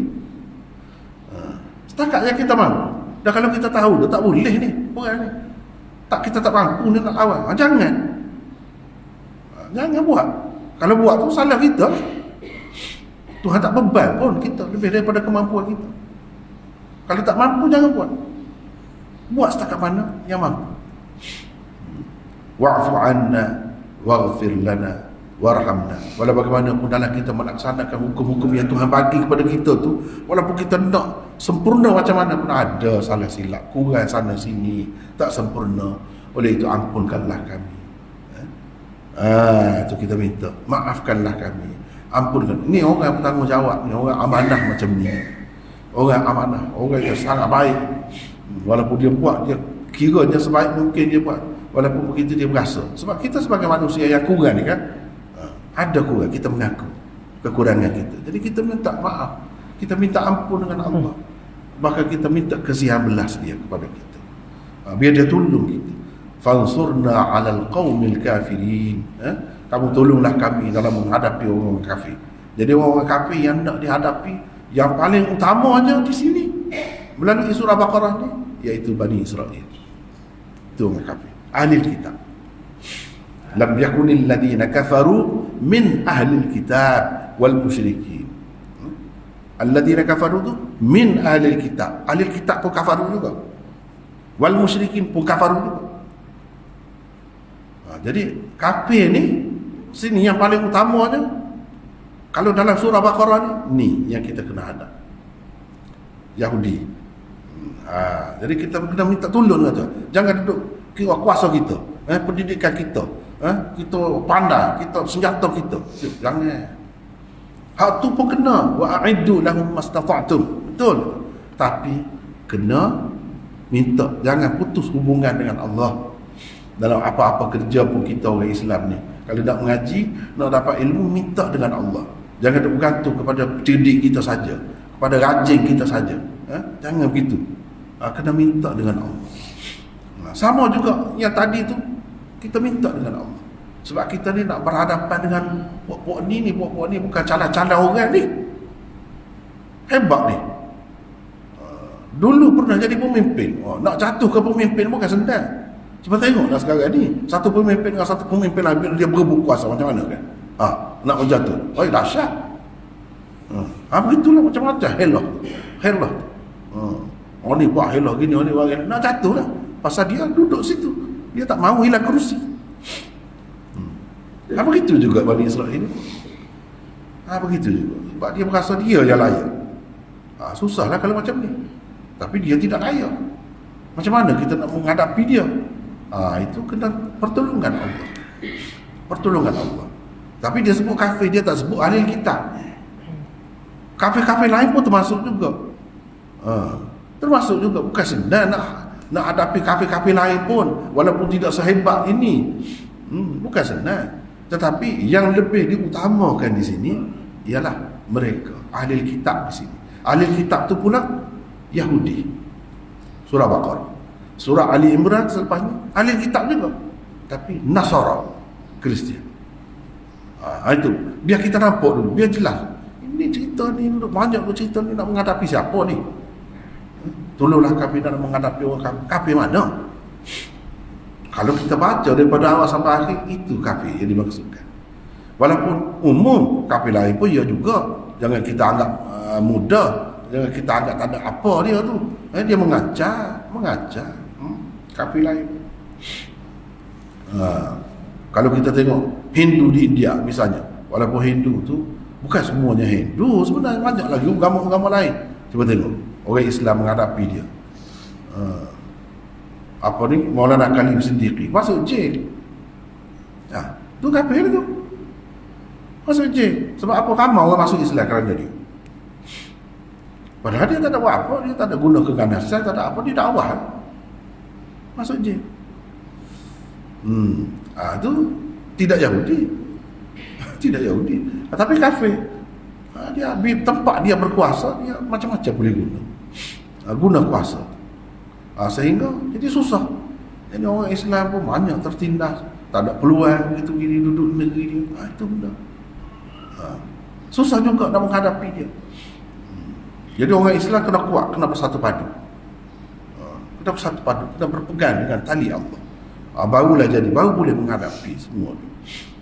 Tapi yang paling dahsyatnya Yahudi, Ahlul Kitab Yahudi. Sebab itu mula-mula sekali, surah mula-mula sekali mereka. Itu baru kita nampak. Kalau tidak kita tak nampak ni. Apa cerita ni? Jadi Isra kama hamaltahu 'ala alladhina min qablina 'ala alladhina min qablina ni siapa orang-orang yang sebelum kami yang macam tu berat hukum terhadap dia, terhadap mereka Bani Israel yang berat hukum. Bila syirik kena bunuh satu sama lain.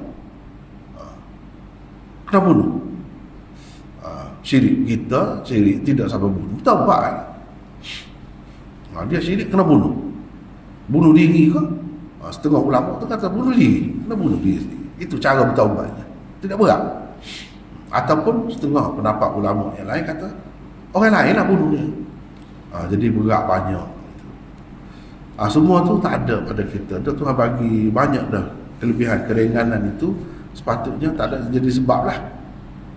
Jadi sahabat-sahabat dia faham semua ni, sebab tu dengan mudah ringan dia berasa dia mengamalkan semua itu. Berapa hari dah kita ni duduk surah Baqarah baru habis kan. Tak boleh ralik sangat. Jadi ni kita ni keempat sudah. Keempat ni yang sana lah. Kalau kita baca keempat ni kan. Paragraf pertama ayat 284. Pemilik langit dan bumi mempunyai hak memilih untuk membuat pertukaran kepada kepimpinan. Dia berhak. Sebab ini bawah dia semua, hak dia semua. Yang kedua, manusia dikira dalam mengikut hukum-hukum ketentuan Tuhan, pemilik langit dan bumi, berdasarkan niat dan kerja yang dilakukannya. Wa in tubdu ma fi anfusikum aw tukhfu, Tuhan tahu, yuhasibukum, Tuhan kira. Paragraf kedua ayat 285. Orang yang mula-mula beriman kepada syariat yang baru dan hukum-hukum yang terdapat di dalamnya ialah Muhammad dan para sahabatnya. Ini orang yang mula-mula, generasi pertama yang mengamalkan Quran, yang melaksanakan Quran. Umat Islam tidak seperti Bani Israel membeza-bezakan antara rasul-rasul. La nufarriqu baina ahadin min rusuli. Sikap umat Islam ialah sami'na wa ata'na. Bukan seperti Bani Israel yang bersikap sami'na wa asayna. Ini semua disebut dalam surah Baqarah. Jadi nampak kenapa yang ni layak, kenapa yang ni tak layak. Nampak tak? Paragraf ketiga ayat 286. Di sini banyak ni. Di sini banyak ni. Amalan manusia dalam mengikut hukum hakam, hukum-hukum Tuhan adalah mengikut kemampuan. Orang-orang yang melakukan keburukan akan mendapat balasannya, dan orang-orang yang melakukan kebaikan akan mendapat balasannya. Masing-masing dapat. Allah tidak mengira salah kerana manusia terlupa dan tersalah. Ini peraturan agama yang betul, agama Islam. Umat Islam hendaklah berdoa supaya tidak diuji dengan ujian-ujian berat seperti Bani Israel. Berat ujian-ujian untuk menghadapi orang-orang kafir, khususnya Bani Israel. Selain memerlukan jihad, umat Islam hendaklah sentiasa memohon pertolongan kepada Allah. Dan akhirnya hingga ke hari kiamat, saingan umat Islam yang sebenarnya ialah Bani Israel. Jadi fansurna 'alal qaumil kafirin, itu mereka yang kita kena hadap. Betul ke tidak betul? Tengok sendiri. Kita yang hidup zaman sekarang, bukti yang paling baik. Mungkin orang hidup di zaman lain tak nampak. Kita hidup sekarang ni memang siapa yang berkuasa, yang duduk berperanan dalam dunia ni, macam-macam cara, melalui macam-macam sistem. Yahudi lah. Lepas tu agama mana yang paling ramai pengikutnya? Kristian lah. Bani Israel semua tu Kristian lah. Negara-negara maju, kalau ada atas nama agama, cuba tengok apa bendera-bendera dia, semua ada cross.